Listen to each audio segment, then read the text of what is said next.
ஒரு முறை ஒரு குயவனுடைய வீட்டுக்கு அவன் பாத்திரம் அந்த பானை செய்கிற அந்த இடத்திற்கு நான் போயிருக்கும் பொழுது, ஸோ அந்த குயவன் ஒரு மண்ணை எடுத்து கையில் எடுத்து அழகாக அதில் இருக்கிற கல், அதில் முள் அதெல்லாம் தூக்கி ஓரமாக போட்டுட்டு, ஸோ அந்த மண்ணை தம்முடைய அந்த குயவனுடைய மைண்டில் இருக்கிற மாதிரி அந்த மண்ணை அவன் வணைய ஆரம்பிக்கிறான்.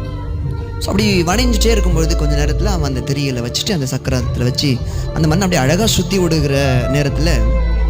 இந்த குயவனுக்கு ஒரு பயங்கர எதிர்பார்ப்பு என்னென்னா, இன்னும் கொஞ்ச நேரத்தில் அந்த களிமண் முன்னாடி மண்ணாக இருந்தது, ஸோ இப்போ நம்முடைய கரத்தில் வந்ததால் இப்போ ஒரு அழகான உருவமாய் ஒரு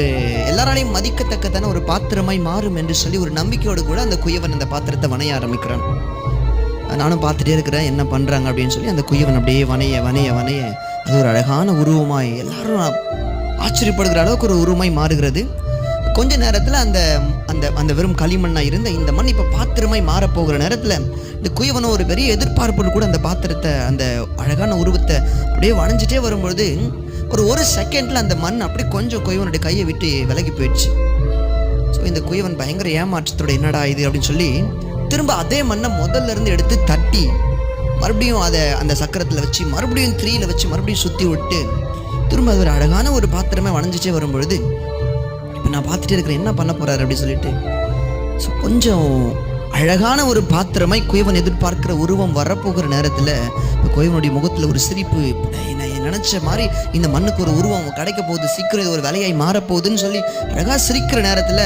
அப்படியே நடுவில் ஒரு கோடு மாதிரி விழுந்துச்சு பாருங்களேன். அந்த மண் அப்படியே ரெண்டு பக்கமாக போயிடுச்சு. அதில் கொஞ்சம்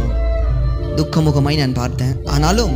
அந்த குயவன் அந்த மண்ணை மறுபடியும் தூக்கி போட்டுட்டு வேற மண்ணை எடுத்து ஒரு பாத்திரம் செய்யாமல் அதே மண்ணை மறுபடியும் கொண்டு வந்து வச்சு மறுபடியும் திரியில் சுற்றி விடும்போது நான் போய் கேட்டேன், ஐயா என்ன ஐயா இந்த மண்ணை நீங்கள் சொல்கிற பேச்சே கேட்க மாட்டேங்குது,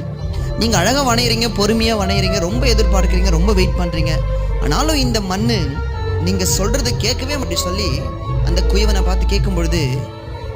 இந்த மண்ணை தூக்கி போட்டு வேற மண்ணை எடுத்து யூஸ் பண்ணலாமேன்னு சொல்லி கேட்கும்போது அந்த குயவன் சொன்ன பதில், அப்படி உனக்கு ஒரு விஷயம் தெரியுமா, இந்த மண் என் கைக்கு வருவதற்கு நான் விலை கொடுத்துருங்கப்பா அப்படின்னு சொல்லும் பொழுது நான் எப்படி யோசித்தேன், குயவனுடைய கைக்கு அந்த மண் வருவதற்கு இந்த குயவன் ஒரு விலையை கொடுத்து வாங்கியிருக்க முடியும். ஸோ நான் விலை கொடுத்து வாங்கினதால அந்த மண்ணுடைய வேல்யூ எனக்கு தெரியும்னு சொல்லி அந்த குயவன் அந்த மண்ணை தூக்கி போடாமல் திரும்ப மீண்டும் மீண்டும் வணங்கிறது போல உங்களும் என்னையும் பரலோகத்தில் இருக்கிற நம்முடைய பரம தகப்பன் அவருடைய ரத்தத்தை விலையாக கொடுத்து வாங்கினதுனால ஸோ எத்தனை முறை நீங்களும் நானும் கெட்டு போனாலும் மீண்டுமாய் அவர் நம்மை வணைவதற்கு ஒரு நல்ல தகப்பனாக இருக்கிறார். ஸோ இதை பார்த்துட்டு இருக்கிற இதை கேட்கிற நீங்கள் யாராக இருந்தாலும் எத்தனை முறை கெட்டு போனாலும் இயேசுவை விட்டு போனாலும் மீண்டும் அவர் உங்களை தொட்டு வணைவதற்கு அவர் ஆயத்தமாக இருக்கிறார். இசப்பகடை எல்லாரும் ஓடி வந்துருங்க.